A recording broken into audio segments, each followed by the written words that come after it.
A very warm welcome to our session. We are excited to have you joining us in SkillsFuture month at SIT. I'm Hana Al-Jufri, an undergraduate student from SIT. I'll be your host for this session.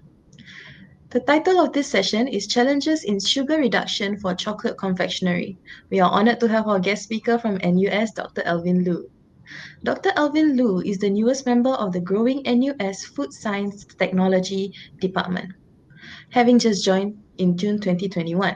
Prior to joining NUS, Alvin was in the APAC lead for Open Innovation Science, Metabolic Response for Ferrero Asia Pacific, where he identified and tested emerging technologies for sugar reduction. Alvin also has expertise in infant formula, and growing up milk development, having worked in Mead Johnson Nutrition as a product developer and Carey as a senior research scientist. His research interest is in technologies and products that will improve the health of consumers. Without further ado, let us welcome our speaker, Dr. Alvin Liu. Hi, good afternoon, everybody. I'm Alvin Liu from NUS Food Science and Technology Department. And today's talk is done in conjunction with the NUS School of Continuing and Lifelong Education. So I will be talking about a topic which I hope will be interesting to many of us here, and that is about sugar reduction in chocolate confectionery. So first, I will be covering three subtopics. Firstly, on what are some of the reasons for carrying out sugar reduction, and also what are the challenges that the chocolate confectionery industry face when doing sugar reduction projects. And also finally, and the bulk of this talk will be about some of the novel strategies that the industry can use for sugar reduction. So why do we want to reduce sugar? As shown in this survey here, which is conducted by the IFIC in 2019, before the pandemic. So there's already a changing consumer preference towards reduced sugar products in the developed world. And more than 15% of the consumers indicated that they have reduced their sugar intake in 2019. And for more recent figures, which I have not been able to find, but I believe because of the pandemic, more people are opting for a more healthy lifestyle and cutting down on sugar. And we also see that sugar has replaced fat as the public number one enemy now, with more consumers wanting to cut down on sugar than cutting down on unhealthy fats. And then besides the changing consumer preference, there's also pressure from the various different government bodies around the world. So for example, in the UK, there's a sugar tax that's being levied on beverages. The higher the sugar content, the more tax you pay for the beverage. So more than 8 gram, you pay 24p. Less 5 to 8 gram, you pay 18p. But in Singapore, our government knows that Singaporeans are very rich, so they don't implement a sugar tax. What they did was they just simply banned the sales of sugary drinks in their own premises. So what it means by government premise is things like school canteens, hospital canteens, and army canteens, all these places. So all the drinks sold in these places must be either water, or they have a healthier choice logo, or they must have less than 6% total sugar. And if you put yourself in the shoes of the manufacturers, they're not going to formulate a product just for government premises. So what many companies did was they simply formulate one reduced sugar version and provide for the entire of Singapore. and which is why nowadays it's actually quite difficult for us to find a normal sugar level Coke anymore. The only Coca-Cola you can find on the market is the reduced sugar one. If you find a regular sugar one, it's most likely by parallel import. And then, but with all this pressure for sugar reduction, why is it so difficult to replace sugar in chocolate confectionery products? Well, the first reason is that there are actually many good sweeteners that can replace the sweetness of sugar. I was talking about Coke. So in a beverage like Coke, uh, there are many sweeteners, for example, sulfame K, aspartame, stevia, or sucralose. They are intense sweetener, and they can replace the sweetness of sugar when the sugar is being replaced. Or if you don't want to use artificial sweetener, sometimes fruity and vanilla flavors can also enhance the perception of sweetness. But these approaches are not going to work for chocolate confectionery. And the main challenge is because sugar occupies such a large bulk in a chocolate confectionery product. In a typical chocolate or cocoa spread, you see that sugar is around 50% of the volume. And so what we need is a bulk material that is able to replace the volume that is lost when sugar is being replaced. If you put in stevia or sucralose, they are intense sweetener, and then they are 200, 300 times sweeter than sugar. So all this volume will be gone. You need something that has the functionality of sugar to replace it. So what is this functionality that we are looking for in a bulk material? So a good bulking agent should be neutral in taste so that it does not affect the original cocoa flavor. And then it should also be ideally brittle and be able to fracture into small particles, and again, ideally less than 30 microns. And that is because the current manufacturing method for making chocolate and also to a certain extent cocoa spreads requires the sugar to be roller refined into small particles smaller than 30 microns. 30 micron is the magic number because anything smaller than that, it is generally thought that the tongue cannot perceive it. So it gives you a very smooth mouthfeel. You feel that the chocolate is smooth and very good quality chocolate. And if you were to replace the sugar with a fibrous material, they tend to be elastic and then they will resist breaking down during this chocolate manufacturing process. Ideally, the replacing bulk material should also be able to disperse in both fat and water. And that's because chocolate is largely sugar and fat. So the replacing bulk material must be able to disperse in fat. But when the chocolate gets into your mouth, it becomes a water-based environment because you are using your saliva to dissolve the matrix. So the bulk material should also be water soluble. And ideally, it should also be low calorie because that's one of the purpose of sugar reduction. We want a low calorie product. So there are bulk sweeteners on the market, but they are far from ideal. For example, maltitol is very commonly used in chocolate confectionery. But if you were to use maltitol, you need to carry a warning sign. For example, like this Belgian chocolate, it has a warning sign that excessive consumption may have a laxative effect.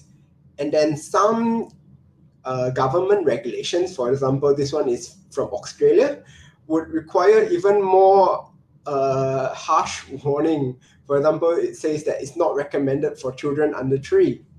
So if you're a parent and you see this not under 3 and you think, okay, maybe my child is older than 3, but is this product safe for him or her to consume? So these are really solutions that are far from ideal, and there's a lot of space for new development to overcome these problems.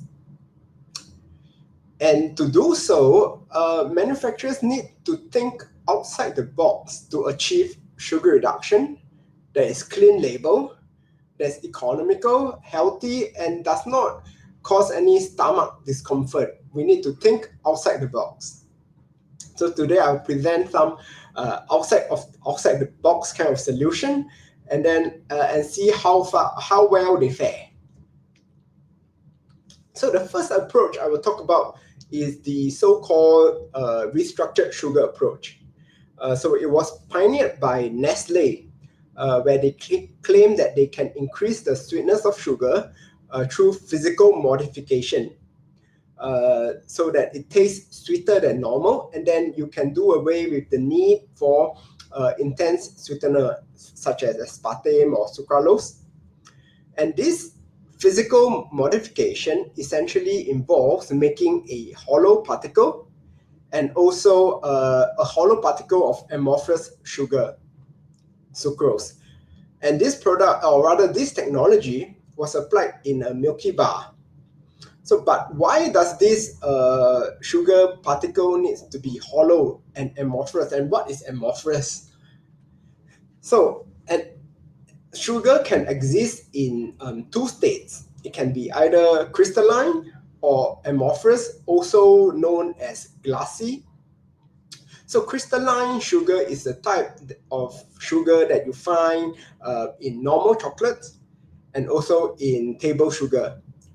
So the sugar in this state are essentially crystals, and then they are grind very finely, such that you cannot feel the sharp edges of the crystals in the chocolate. So on the other hand, an amorphous sugar has an irregular structure. So the crystalline sucrose, you see, it has a very regular repeating structure, whereas an amorphous sucrose, the structure is more or less random, but there is some regularity on a long range. So, and the way to make amorphous sugar is, one way is like in cotton candy, where you melt the sugar and then you allow it to crystallize, or rather allow it to solidify back very quickly and in a super cooled liquid state.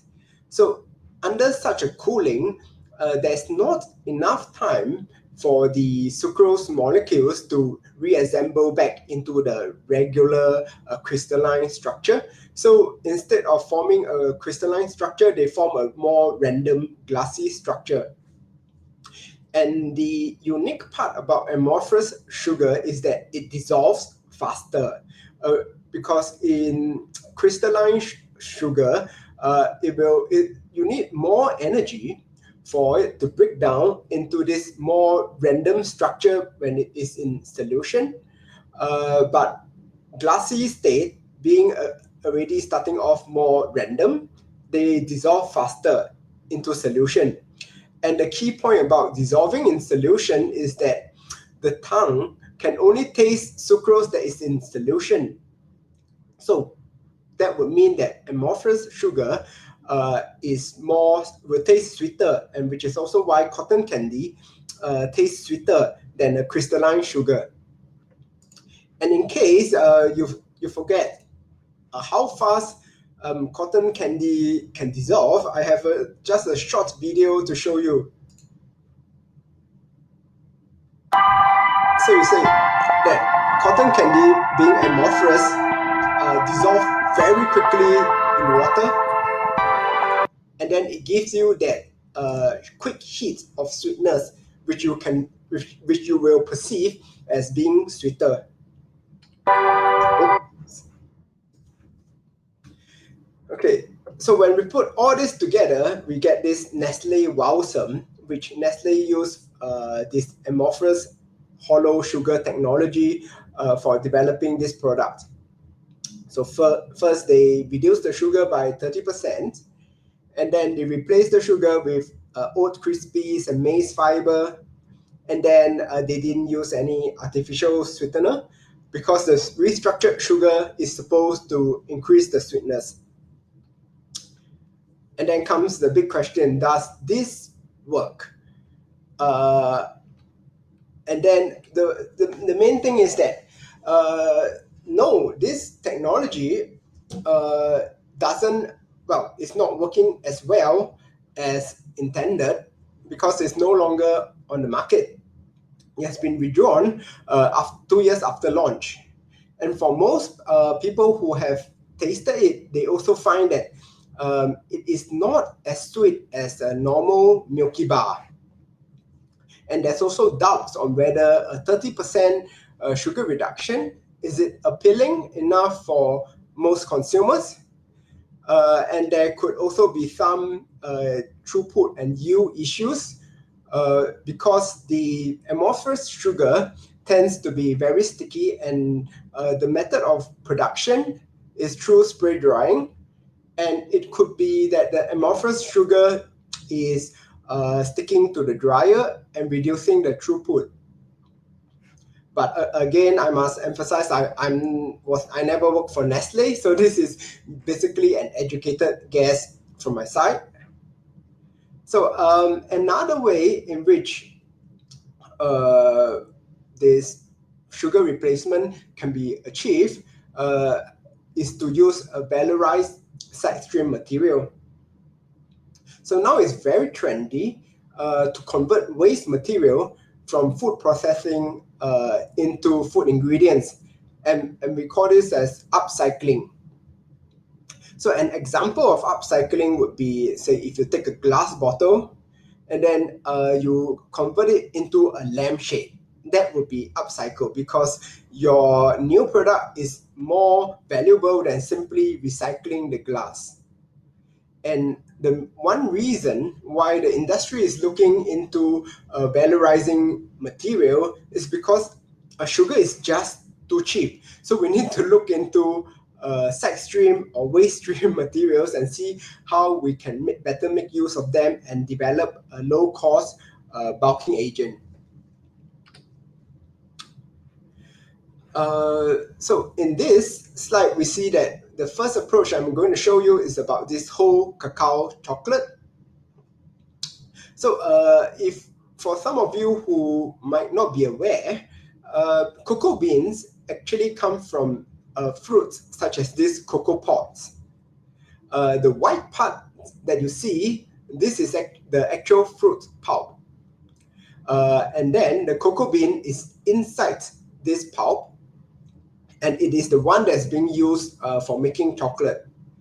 So after harvesting this fruit, most of the pulp will be removed, leaving say 10 to 20% of the pulp on the bean itself, as shown here.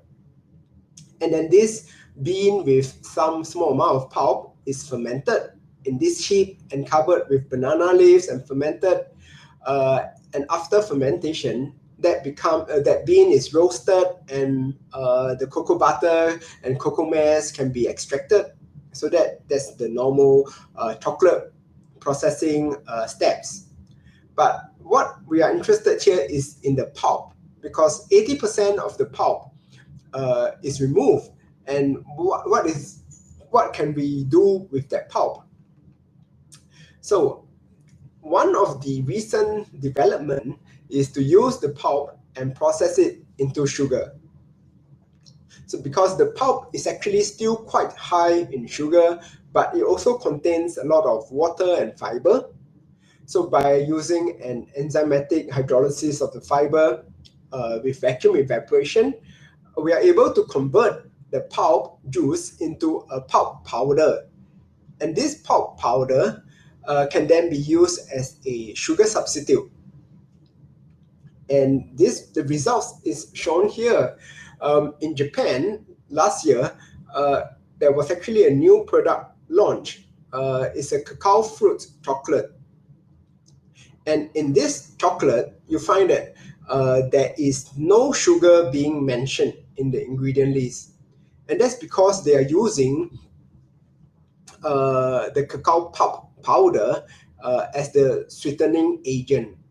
And because it's a pulp powder, you will just declare it as pulp powder and not sugar. The problem with this method is that it's still quite a niche technology. So the product is going to be very expensive. Your normal Kit Kat they sell it as 2 bars. This they sell it only as 1 bar and it's already $4.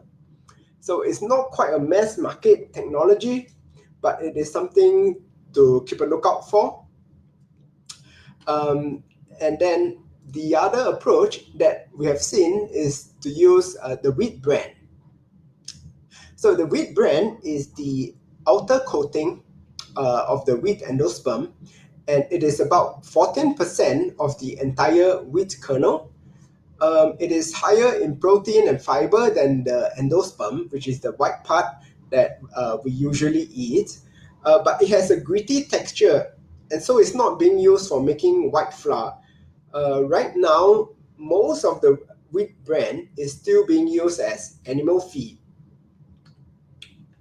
And there has been a patent from Nestle in which they use a micronized wheat bran as a bulking agent.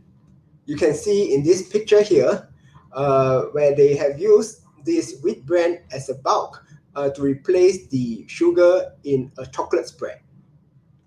So the key innovation in this pattern is that the wheat bran is first treated with hot air. And this step is important because there is no heat killing steps in chocolate making. The bran has to be heat treated and then the moisture reduced to less than 2% so as to increase the brittleness of the bran and so that it becomes easier to micronize.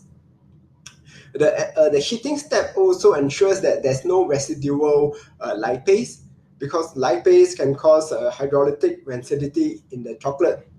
And then this bran is subjected to jet milling so as to create fine particles, which I mentioned, you need less than 30 microns to create the fine particles for bulking.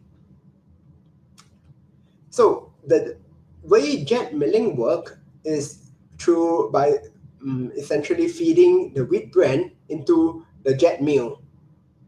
So this is the top-down view of the jet milling.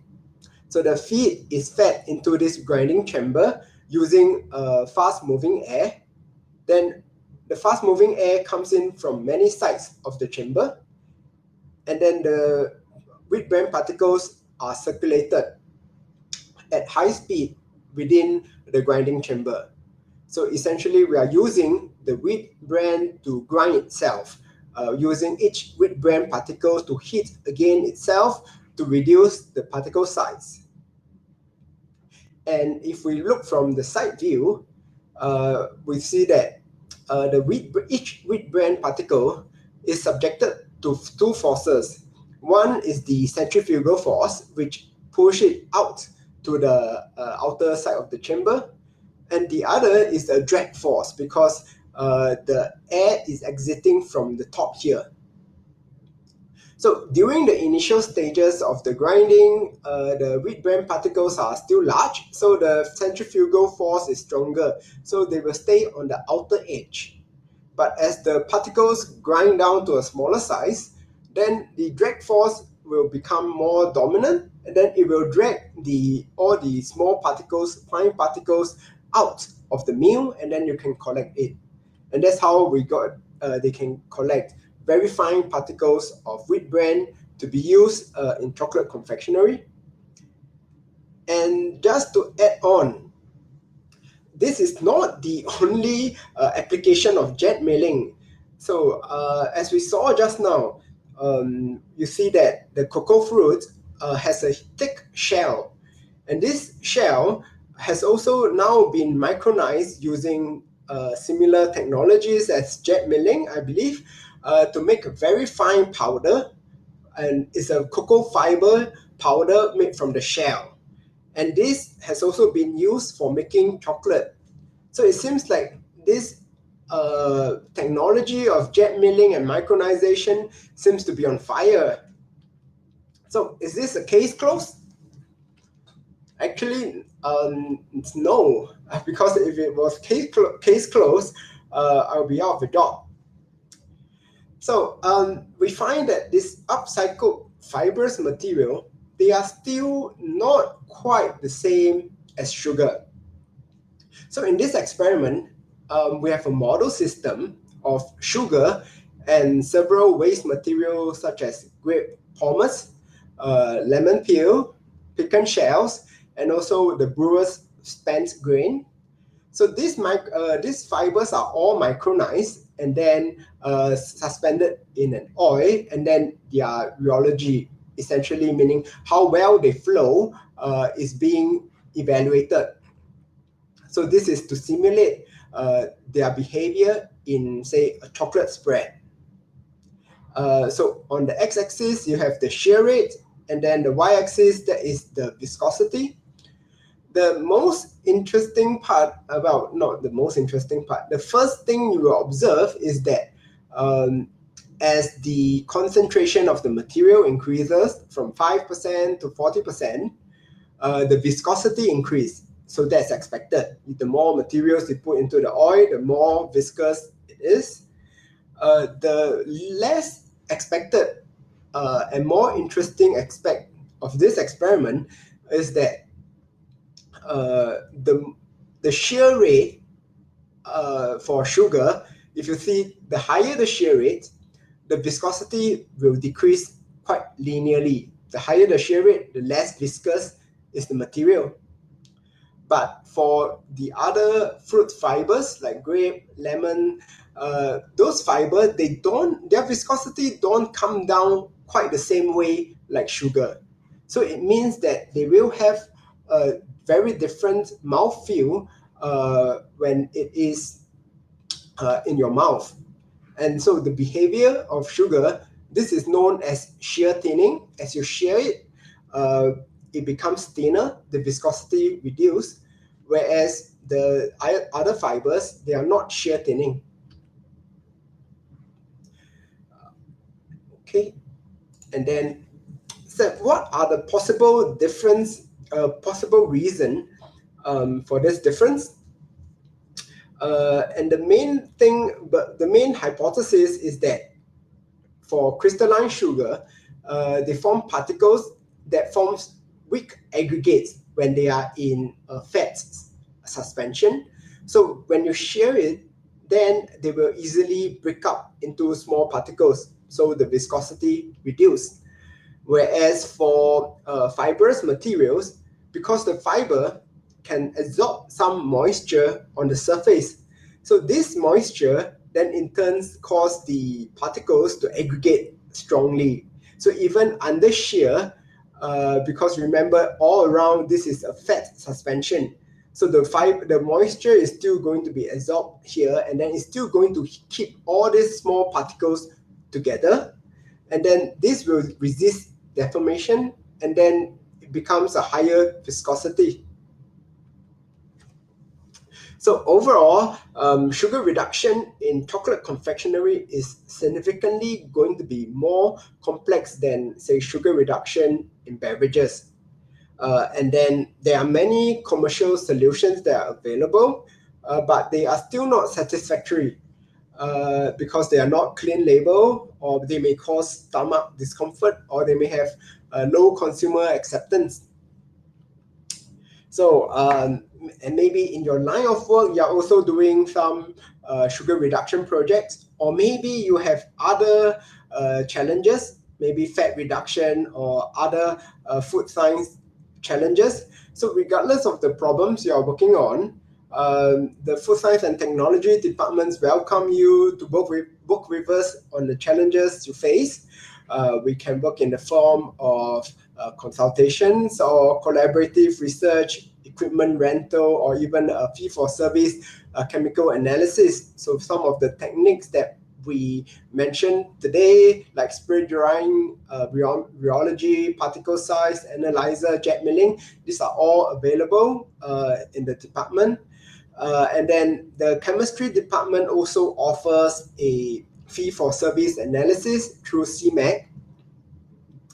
And then the other aspect is that sometimes just thinking and working on a problem may not give you a breakthrough, because we are talking about out of the box solution.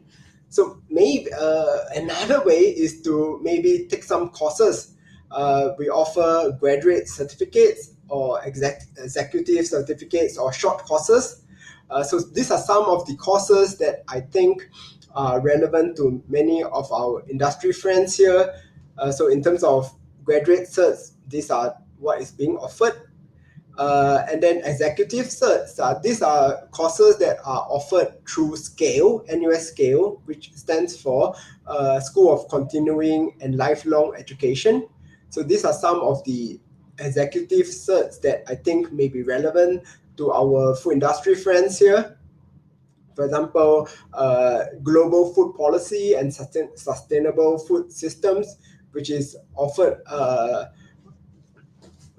as part of the Lee Kuan Yew School of Public Policy and Probability and Statistics, offered by the Faculty of Arts and Social Sciences, that will be helpful to people who are doing maybe sensory analysis. Or then maybe you are interested in, say, using SPSS, getting better understanding of it for your work. Or we also have some short courses on ice cream development. So these are short courses that are completed within a few days with no certificates. So with that, I will end today's talk. And if you need further information about, say, collaboration, maybe you can visit our Food Science and Technology Department's website, fst.nus.edu.sg. Or if you want to find out more about continuing education, you can visit Scale's website, which is this website here, or you could simply search NUS Scale. So with that, I think I will end, and we can look at what are some of the questions we may have from the audience.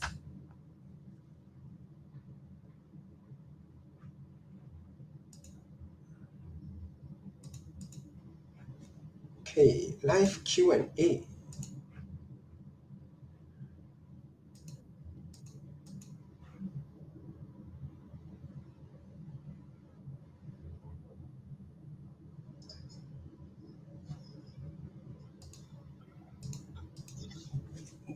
Do we have any questions from...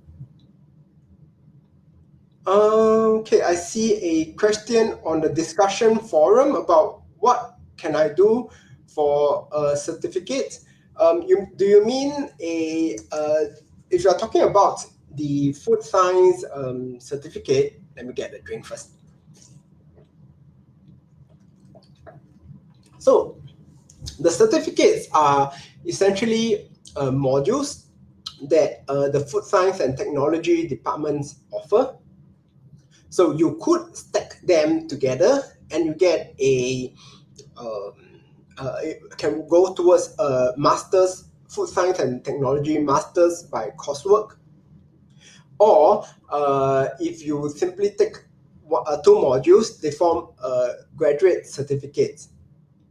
So a graduate certificate, if you already have a food science degree or a relevant degree and you are already in the industry, that would be helpful, just mainly to show that you are interested in developing your career and developing your skill sets, and you are taking additional courses to expand your horizon and be able to do out of the box thinking that we are talking about. So that is mainly for graduate certificates. I don't think to be honest, I don't think graduate certificates alone can help you secure a job in the industry. I would think if you are changing from, say, another field, from engineering to, say, food science, then maybe one way in which you can do so is maybe through the masters by coursework. That is an option. The certificate by itself may be not enough to get in for a career change.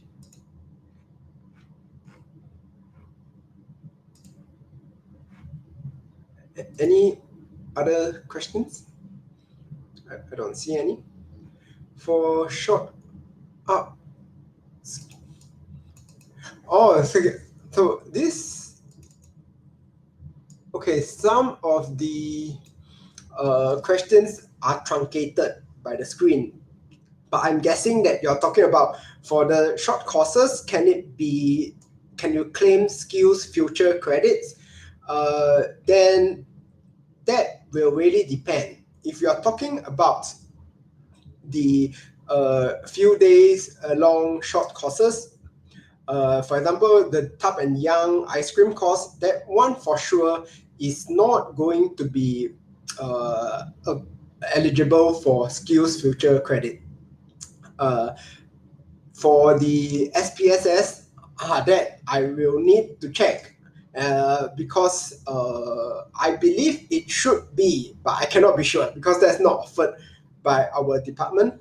I just put into a list of what are the relevant courses for the food industry people. But if you like, we could check, and then if you leave your contact already, or rather you contact me, I can follow up with you on whether is it available for SkillsFuture credits.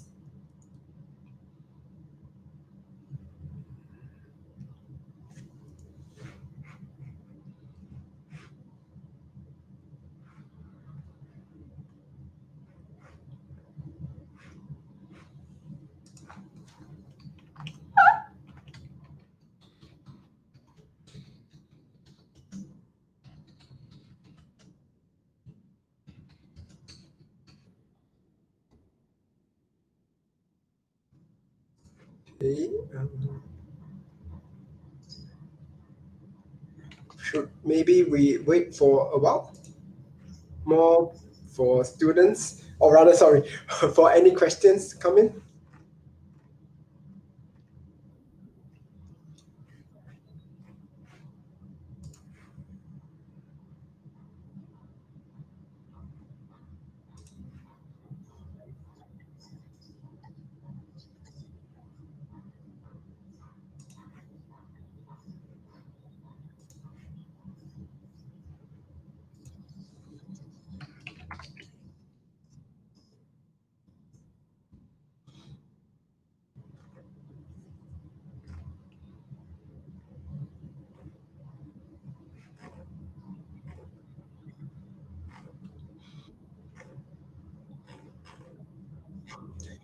So while waiting for the questions, I was just browsing the SkillsFuture website. And then under the SkillsFuture website, you can already identify uh, courses that are offered by different institutes. And that includes those offered by NUS. And we can see there what are the courses that are eligible for SkillsFuture credits. And there is, right now, it seems like some of the short courses are indeed eligible, but I would say you really need to check the website. And because this is such a common question nowadays, so you could, when you are signing up or finding out more about any courses, they would already tell you are they eligible for SkillsFuture credits. I hope this answers your questions.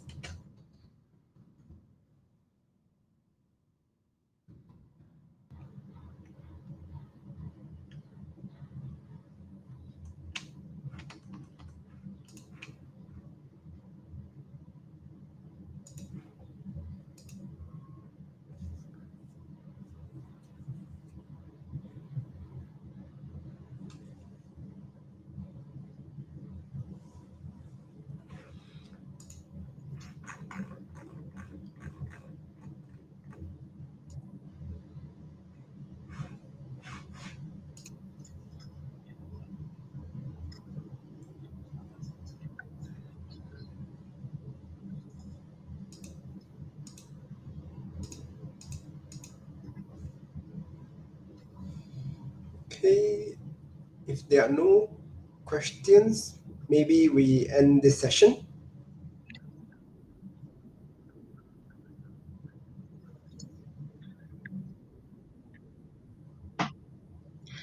Thank you, Dr. Alvin Liu, for the insightful sharing. We have come to the end of the session. Thank you all for attending. You will be provided with a survey right after this session, so do give us your valuable feedback. Thank you again for joining us and continue to enjoy the rest of the sessions today. Thank you. Thank you.